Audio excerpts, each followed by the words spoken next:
Hey, this is Seth Kramer, and you're listening to the No Code MBA show. In this episode, we talk with Kirstyn Shaw. Kirstyn is the founder of the very best cookie in the whole wide world, which is an e-commerce Shopify store. In this episode, we'll talk about growing an e-commerce store, Shopify app business ideas, advice for starting an e-commerce brand, and much more. So let's get into it. I hope you enjoy. Welcome, Kirstyn, to the No Code MBA show, and really excited to have you here. Kirstyn is the founder of the very best cookie in the whole wide world. Is that the full name? You got it. You got it on the first try. Okay, awesome. And she runs her site on Shopify, and really excited to get to know more about Kirstyn's business and how she's built it up and is growing it. And Kirstyn, maybe could you start by telling us a little bit more about yourself and your background and how you got into running your e-commerce shop? Yes. So my background is actually fashion. I started a clothing line with my mom back in 2008 and ran that, through 2015. And I managed all of our manufacturing, and I built our website on WordPress back then, WooCommerce. And then while I was winding that down and trying to figure out what my next moves were going to be, I actually ended up in hospitality. And then at the beginning of the pandemic, the restaurant I worked at got shut down. And I've always been a home baker and loved chocolate chip cookies. So as a little fun thing to do to keep me occupied, I started ding dong ditching all of my friends around the city chocolate chip cookies. And people had been telling me for years that I should sell them. And it was just the right moment. So I just found a domain. Surprisingly, the very best cookie in the whole wide world wasn't taken. I don't know why, but I swooped up that domain and built a site on Shopify really fast. Like within a few hours, I was up and running. Yeah. And that was last April. And so it's been, almost 9 months now. Amazing. So amazing story of kind of resilience of figuring out what to do when COVID hit and figuring out what skills you could do to make money, and Shopify provided that like really easy way to get started, it sounds like. Yeah, so I had been working on another business prior to starting the cookie biz, and when it was a co-working space, and I knew once the pandemic hit, like I had to put that on the back burner. And when I was building the website for that, I had started WordPress, but it has changed so much in the 5 or 6 years since I've built on it that it was like beyond my skill set. So I built the site for that on Squarespace, which is also pretty user friendly. Yeah. But then when I built the site for this and it was e-commerce, I'd heard great things about Shopify, and it is such a great solution straight out of the box. All the automations are built in for customer emails and orders and shipping notifications and all that. So it's really easy to just plug and play and get your product on there and you're ready to go. Yeah, awesome. Yeah, before COVID, I had started this side project called Conference Tap, which was building apps for conferences to the attendees message each other and see all of the events that were happening. And I built that with a Glide, a no-code tool. And I started selling those in January. And similarly, once COVID hit, that business pretty much dried up and no one was having in-person conferences anymore. And that's when I pivoted to No Code MBA to okay, how can I teach these skills instead of, selling to conferences? So I think that it's definitely a really challenging time, but also I think we'll probably see, looking back, a lot of businesses were started during COVID as well because people for sure needed to, right? Yeah. How large is the very best cookie now, and how much have you scaled up to it at this point, about 9 months in? Last year, my sales were just over 100,000. So relatively small, but I haven't done any advertising or marketing really yet. So for a word of mouth company, it's growing pretty steadily, I would say. Yeah, no, I mean, that sounds pretty big to me. I think that $100,000 of cookies is a lot of cookies. It's a lot of cookies. Yeah. And yeah, what kind of things are you doing to grow? You mentioned you're not doing any paid advertising now. What kind of things are you doing? So because I initially had sent out cookies to all of my friends and family, once I launched the business, I already had a captive audience who knew the product. So that was how I got my initial sales. But because it's such a shareable, excuse me, and giftable product, sorry, people just buy them, they get them for themselves, and then they love them and they gift them. Instagram has obviously been a huge tool for people to share online and get the word out. I would say most of my business comes from Instagram. I had the good fortune of getting the cookies into the hands of some food bloggers that have loved them and they've shared them. They were sent to them as gifts, and I just got really lucky that they loved them and shared them without having to pay or anything. Right. But yeah, I include a little postcard in all of the cookies that ship that says something cute, like sharing is caring, like we're a small business growing by word of mouth. If you're so inclined, please tag us on Instagram or whatever. And that has been a great way for people to feel prompted as soon as they get the cookies to share them on Instagram and spread the love. Yeah, awesome. So for the food bloggers, was that something like a tactic that you were using to try and send out to food bloggers and hoping that some percentage of them would post about it? Totally on accident. I, at the beginning of the pandemic, had, I don't know if you're familiar with Lunch Club. I had a lunch club meeting with a guy in LA that has a podcast, and I was listening to his podcast after I met him, and one of his guests was a food blogger. And I had the idea like, hey, you're a podcast host. If you want to send thank you cookies to any of your guests, I'd love to do that for you. So he sent them to all of his guests for the month. And one of them was the food blogger. And she's the one who's really taken it upon herself to share the love literally all the time. She loves the cookies. I'm really lucky. Her name's Gabi from What's Gabi Cooking. But yeah, Instagram has been kind of hit or miss. I did get the cookies in the hands of some other influencers, and I think it just totally depends on the engagement and the authenticity of the influencer. Because some people who have had huge followings who I really expected to get a lot of sales from, I would get like literally 1 or 2 orders. And then somebody that's smaller, I think a lot of micro influencers that are even unrelated to food. I have a guy that is in luxury cars and he only has 5,000 followers, but his followers are very loyal to him and trust his opinion. And so when he posted them, I got like, 20 sales. So right. It just totally depends.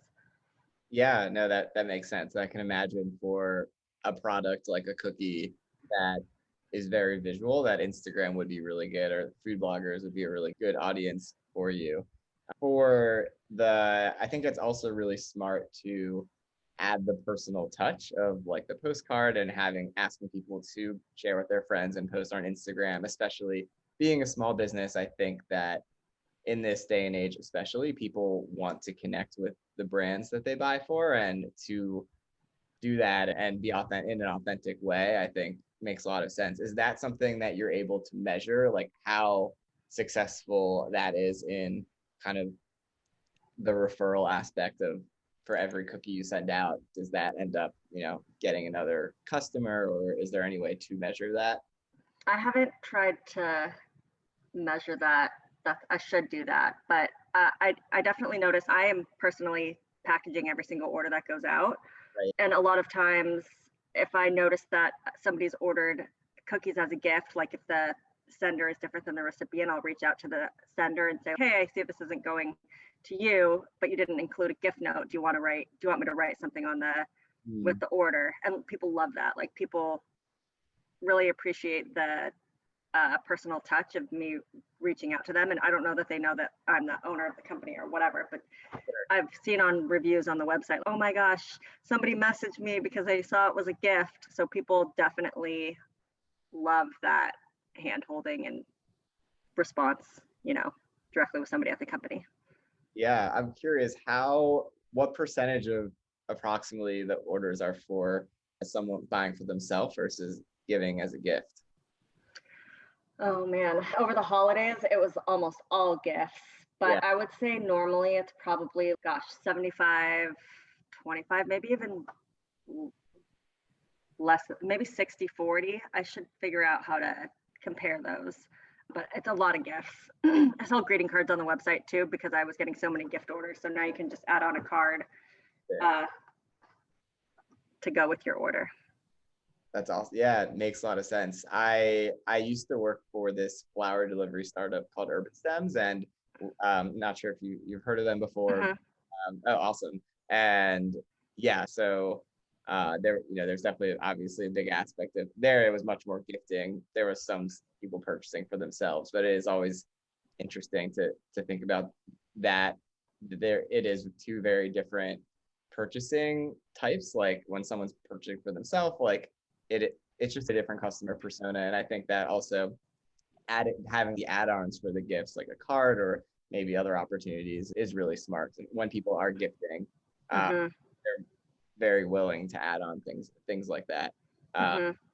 Is that something that Shopify has add-on? I know Shopify has like apps and add-ons. Is that something for any of that kind of things, or are you using any of Shopify's apps to run your business? Oh my God. I have 40 apps running on my website. It's ridiculous. Yeah, the upsell app that I use is called Honeycomb. I always get the name mixed up. It's either Honeycomb or Honey Bear.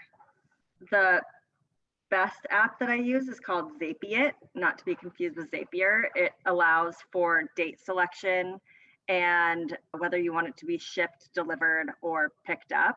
And I could not run my business without that. Honeycomb upsell funnel is what I use. And that has been great. Sorry for the cards and things like that. Is that what the upsells are typically? There's a limit on how many upsells you can show. So I should figure out a way where if it's not going to you, I could have that be an upsell, like that trigger the card. But I do that for add-ons. So if you've bought a 6-pack of chocolate chip, it'll show you a 2-pack of the pecan or the cinnamon of a different flavor. So you can try a different flavor at a discount, and that's a post-purchase upsell. Order Tagger is another app that has been really crucial for my business. So anytime an order is tagged or ordered with delivery or shipping, the order date gets added to the order, gets tagged to the order, so that when I'm pulling all of my orders for a day, I can run the date and it will download all those orders so I know what specifically I need to bake for the day. Gotcha. Interesting. Yeah. So it's helpful to hear those most useful Shopify add-ons for anyone by store, because it is a little overwhelming, at least for me, when I browse the store. There's so many options. Oh my gosh, so many apps. Yeah. What is the process from like operationally every day you get these orders? How do you turn that from an order, and how does Shopify help with that, to shipping it out the door to FedEx or UPS or however you ship it? I have really cobbled together a system. So Order Tagger tags all the orders that come in as they come in with the date. So usually I'll get up really early, like 5 or 6 a.m. and run the open orders for the date and export all those orders. And then I download them into Excel. I'll sort by product type and then do a subtotal on each product type. And then I created a spreadsheet where I can plug in all the different products, because I really only have, I guess, 6 different SKUs or 6 different products, but they feed into different SKUs. So like I have the OG chocolate chip, but then I also have the mini chocolate chip, which I literally just cut one cookie in half, and that makes it 2 minis. So I have to, for inventory purposes, and baking purposes, I have to run it into my Excel report so it spits out how many of each size and flavor I need to bake off for the day. And then I'll pull all those and run it into an inventory report, and then it'll pull it all out of inventory. I know that there are bundling apps on Shopify that I've been recommended, but I haven't had time to do the due diligence to see if that would be a solution to help me streamline my inventory reporting. And then I use FedEx to ship everything. So there's a FedEx app. You can't ship directly through FedEx with Shopify. The other carriers, USPS and UPS, you can ship directly through Shopify, but FedEx, for whatever reason, they don't have a contract with. So I have to run all the orders through the FedEx app, and I ship everything FedEx 2 days so that the cookies arrive fresh to the customer.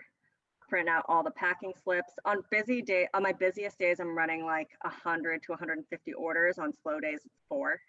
So Right. it's still manageable, just like me doing it at Right. this point. Did that kind of walk you through enough? Yeah, Any questions on that? no, definitely. So when with the FedEx, do they come to pick it up? Is that how it works? Yeah, I need to re-talk to them because I was doing everything out of my house for so long. I had a FedEx rep that would come to my house on Mondays. Mondays are generally my biggest shipping days. I only ship Monday through Wednesday so that orders arrive before the weekend. Right. And then extra packages I would just run over. A lot of FedEx pickups they charge you for depending on what service you're using and how many packages you have. So I try and minimize those costs. Right. But now that I'm shipping, my numbers are getting up. I need to figure out how to have pickups regularly Monday through Wednesday. And I am renting a commercial kitchen now. So moving it out of the house. Thank God, finally. It was overtaking my whole house. No, that's amazing. So that makes sense. So they'll come and pick it up. Regarding like you're in LA, do you do like pickups or do you do delivery in LA? Mm-hmm. Yeah, so Zapier has been really great because they allow you to have different locations set up. So even though I now have 2 locations, my kitchen, my commercial kitchen, and my house is technically still a location that people can pick up from in the evenings. And they're in 2 different parts of town. So it's like the west side pickup location versus the east side pickup location. But you can also designate different locations if you want to do deliveries by neighborhood. So like I have 6 locations set up within Zapier. So Mondays I'll do east side deliveries, Tuesdays I'll do South Bay, Wednesday I'll do the Valley.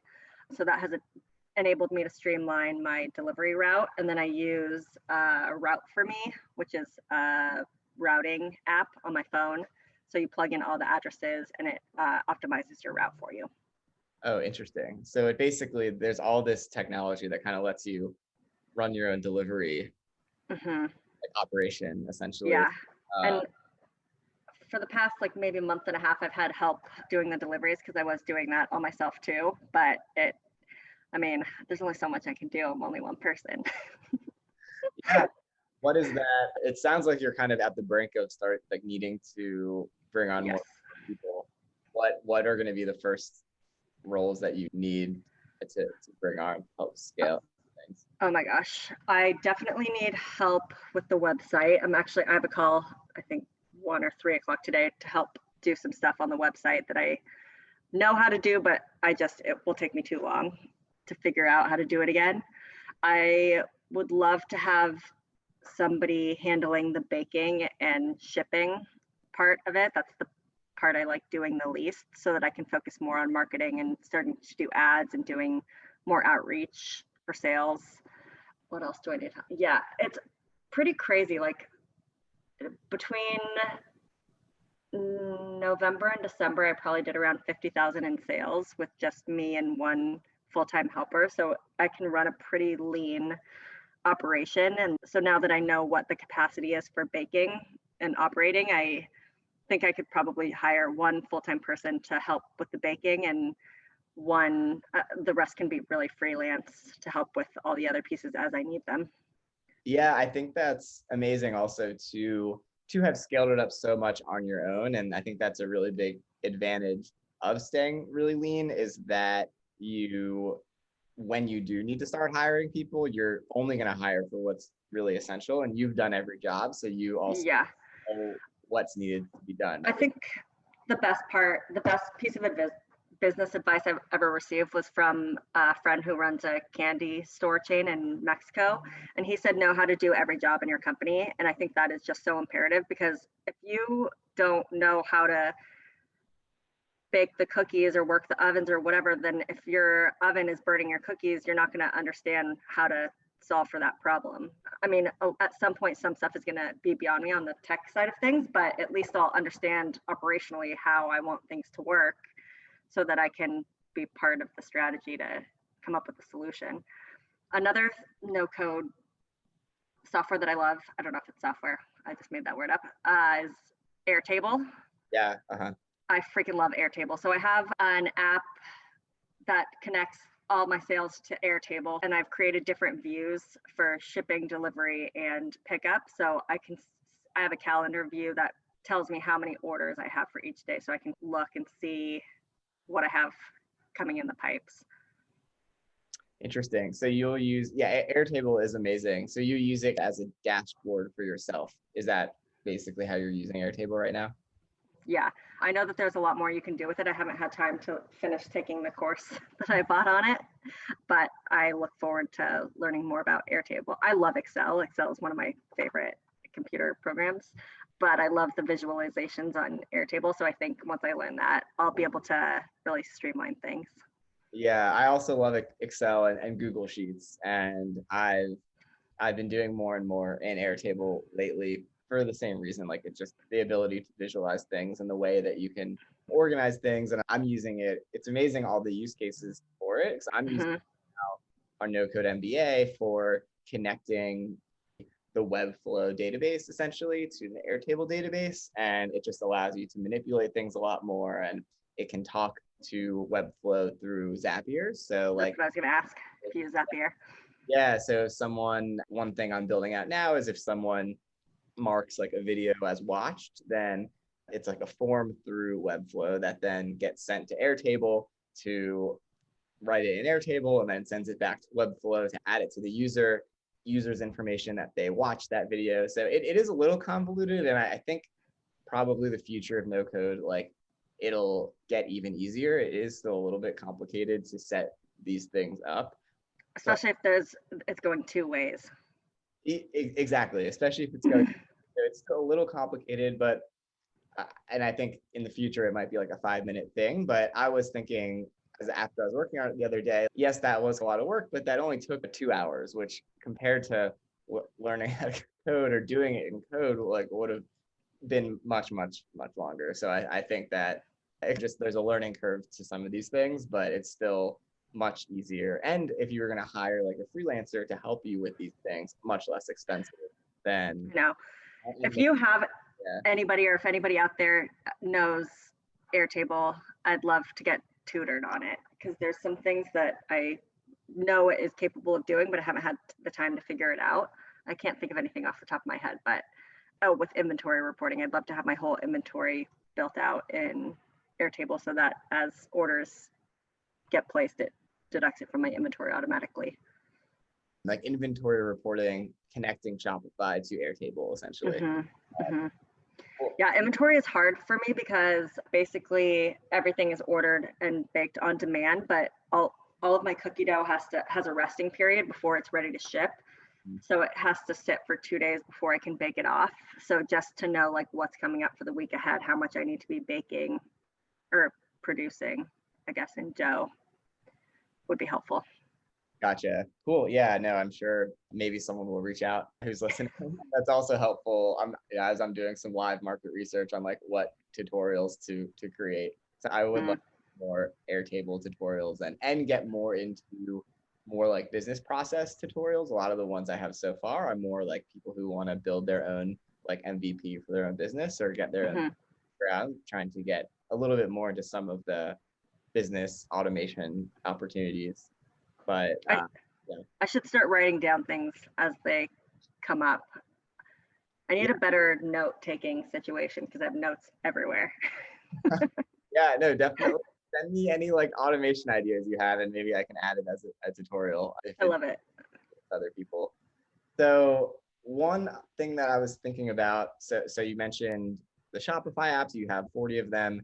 The Shopify app business itself is a huge business. There are a lot of companies who employ 100 people and all they do is make Shopify apps. So I'm curious if there's anything like as a Shopify business owner that you wish there was an app for that you think might be helpful that you haven't been able to find, or maybe you found one, but it's not really working how you'd like it to.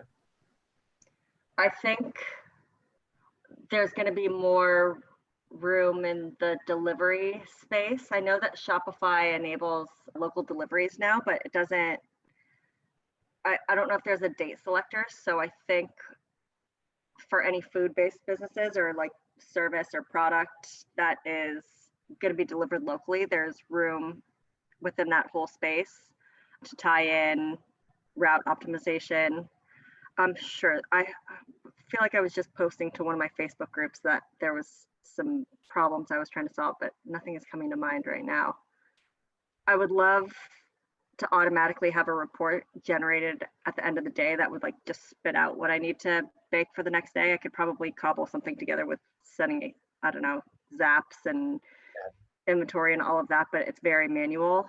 I had to build out I don't know why it took me so long to make a template in Excel that would help me figure out what I need to bake. It took me like 2 hours to make the template, and literally I was spending hours every day like trying to figure out trying to count all my orders and like how many chocolate chip do I need, how many cinnamon, how many, especially as my SKUs grow, like it is getting out of hand. I know that they're like,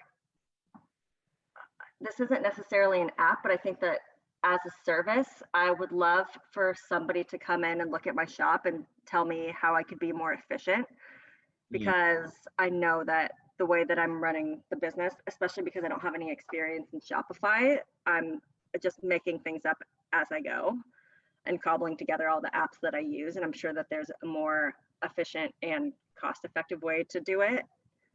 Yeah. So that would be more of a service that comes in, and just from a technical like Shopify store standpoint, how can you make the whole operation more efficiently? Yeah, that makes sense. Those are all there. I think there are some gems in there actually. If someone was going to be like a Shopify app developer, I think any place where you're doing something manual is an opportunity for an app probably to help. Another idea I had just from earlier in the conversation is, and maybe it exists, I'm not sure, but like some app that would automatically recognize that the shipping address is different from the billing address, and then maybe it looks like this is a gift. Do you want to add on all these things? Do you want to write a gift like a note? Things like that could be an interesting app maybe.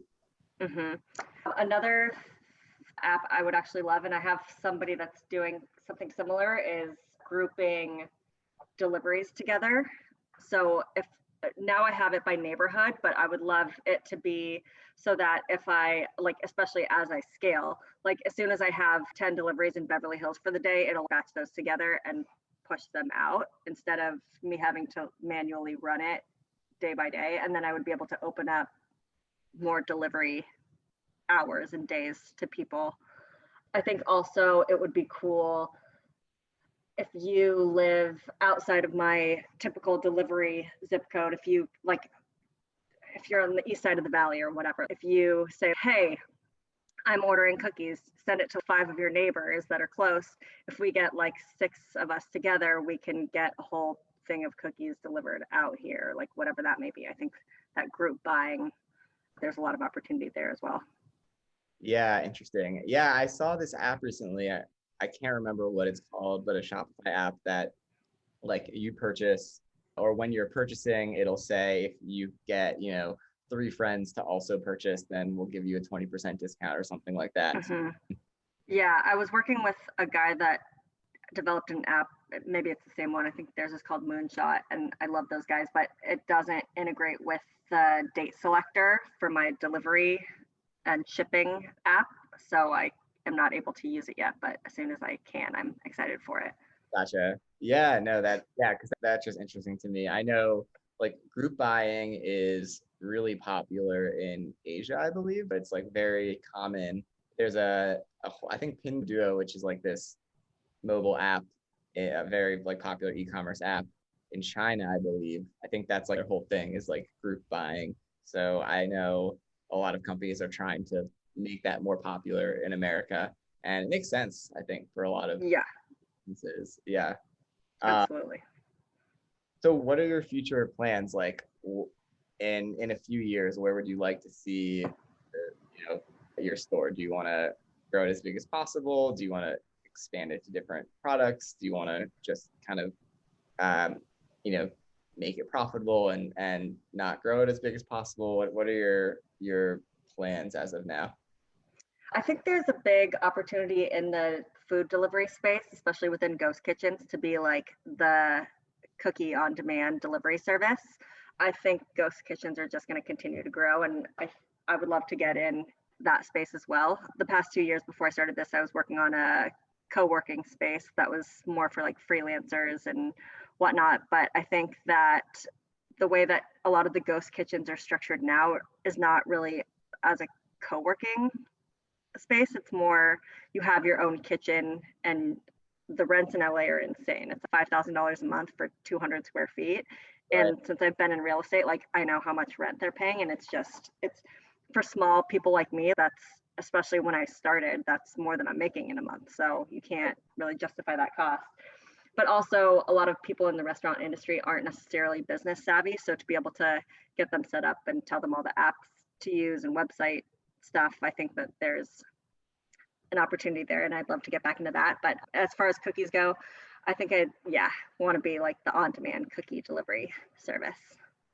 Gotcha. Amazing. Okay, so you want to be the on-demand, I guess, in LA, in addition to some shipping and stuff. But I think that's really smart, I think, to take what you're learning with running your cookie business, but add it on to ghost kitchens. I mean, I agree. I think I've been thinking about that a lot lately also, actually. And I think ghost kitchens are also going to just keep getting bigger and bigger. Is that something, are you currently on like DoorDash and Uber Eats and stuff, or are you not yet? I was on DoorDash for a minute, but I didn't like it because I'm doing everything baked to order and I'm at a lower quantity level. When I would turn it on, they only give you like 10 or 15 minutes to fill an order, and it takes longer than that for cookies to bake. So I didn't want to just have inventory sitting out that I wasn't sure if it was going to get sent out, because I don't sell the cookies the next day. Everything gets baked to order. But I think I would get back on there. Another problem with a lot of those services is that they charge so much. So DoorDash is 20%, I think, but they're up to 33%. And the food industry has like notoriously razor thin profit margins. So I think that delivery model is also not as sustainable. I think if I was really going to position myself, I would want it to be with my own delivery team. Yeah. The cookies would have to be pretty expensive to make money on those platforms. Yeah. Yeah, it makes sense. And for the ghost kitchens, I wonder, are you using the ovens like in the morning, like at different times than the a pizza restaurant? And is that kind of share co-cooking, like using the kitchen at max utilization of the kitchen, essentially? Yeah, so because I am pretty familiar with a lot of the softwares for co-working spaces, when I was looking at ghost kitchens, they don't have that same software. So you can't book, you can book hours, but you're not necessarily, you don't know who else is going to be there, and you're not booking oven space. So I would treat each piece of equipment like a conference room, basically, where you're like booking the oven so that when you show up, you're going to have that oven space. So you're not having people double booked, that once you show up, you're like, shit, this oven is in use, I can't use it, like I can't do business. So I think, from a technological standpoint, I think that there's a lot of technology that can be applied to the restaurant and ghost kitchen space. Interesting, because that's in LA. Is it the company Ghost Kitchen? I think Travis started. Is that the one? How are they set up?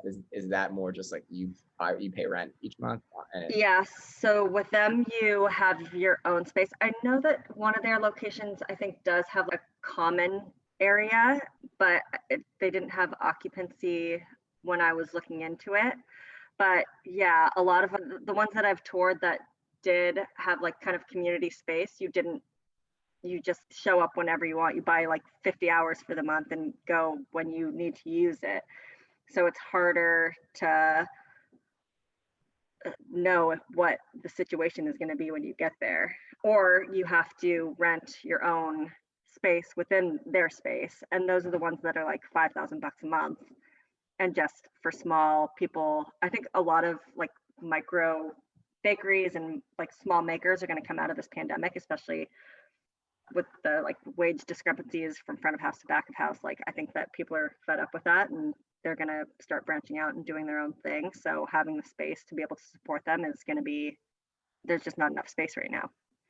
Yeah, interesting. Yeah, no, I think that's genius to maximize the utilization, right? Because everything's about you have this space, how can you maximize it? And Hmm.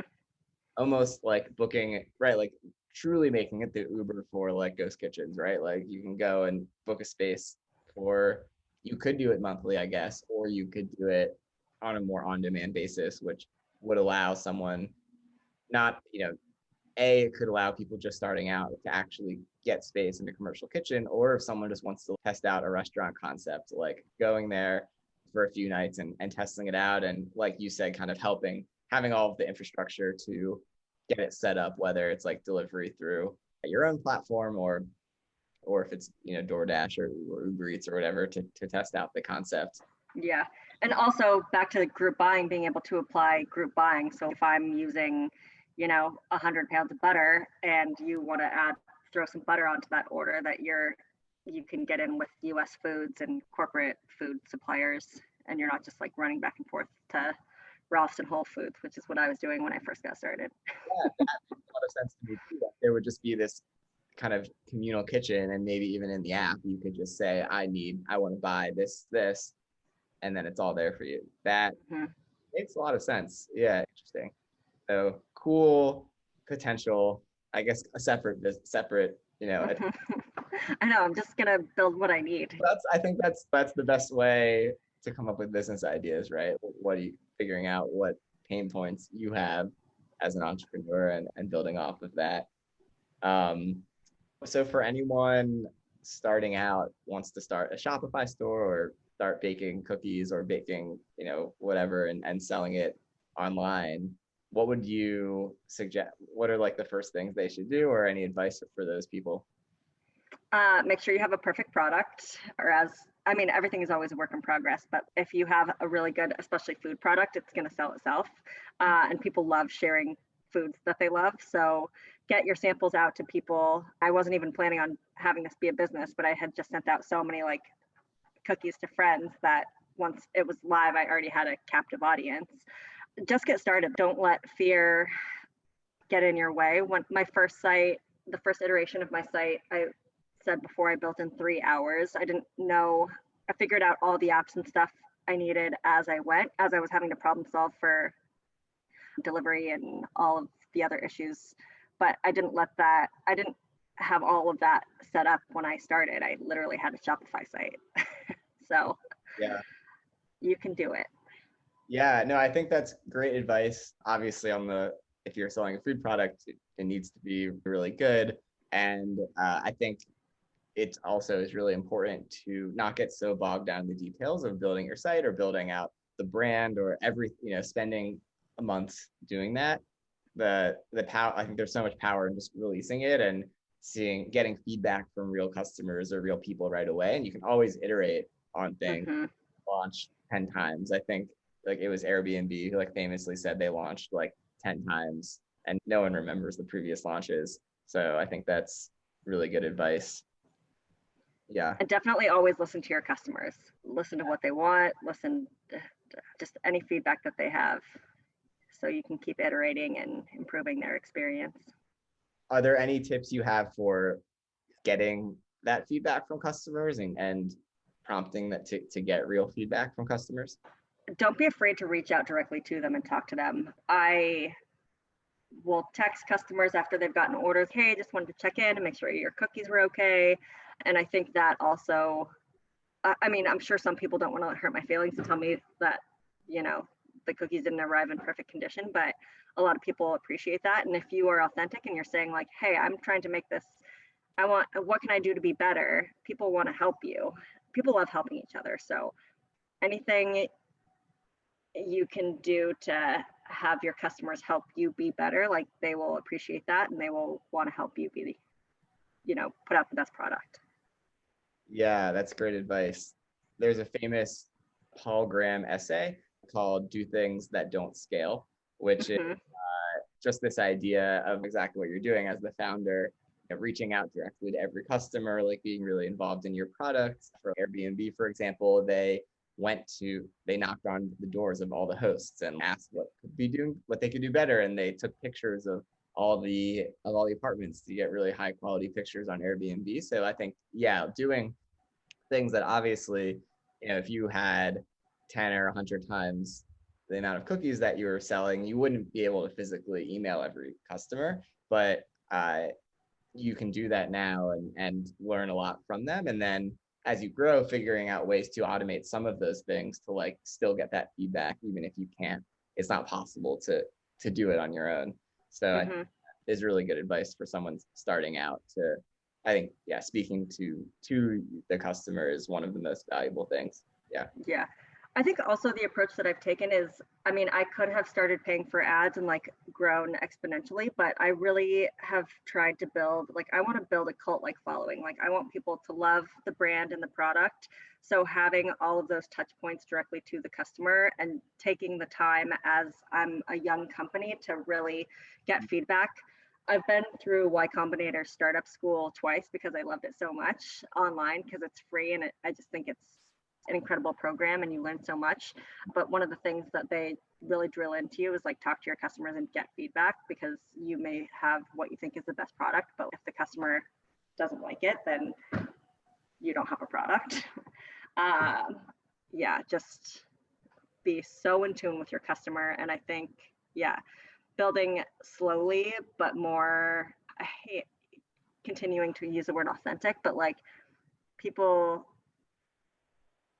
see through it and I don't know, they know I'm trying hard and they like want to support that.